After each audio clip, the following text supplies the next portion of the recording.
ये मैंने बना दी सर, यूज भी लेके आया। बनाने दो, अभी बताए। ये गाड़ी है ऑपोजिट रोड पे जो खड़ी है, ये वाली जिसपे ब्लू लाइट जल रही है। ठीक है। ये जो लड़का आ रहा है ना, ये 125 ये जा रहा है, ये इनके साथ हेलमेट वाला, ठीक है। जी ठीक है। अब ये देखिएगा यहाँ पे फायर हो गया, ये एक लड़का गाड़ियाँ रुकवाएगा और ये दूसरा ये फायरिंग कर रहा है, ये फायरिंग कर रहा है। ठीक है, ये हाल है। ये दोनों लड़के ये बाइक पे बैठ गए और ये 125 ये जा रहा है।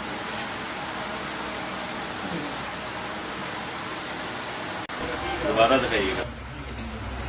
और इश्तिहाक है तो उसको भेज दो। इश्तिहाक अलग है।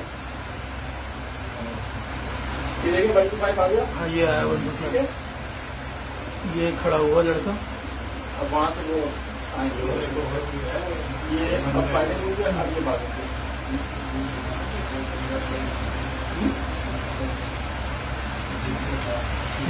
हाँ अच्छा, जो उनके साथ थे ना वो हमारी शॉप में आए थे, जो मुलायम साहब के साथ थे, बेटे थे, वो तो हमारी शॉप में वो हाँ वो तो अंदर थे ना, नंबर की तो से आना यहाँ वो यहाँ सामान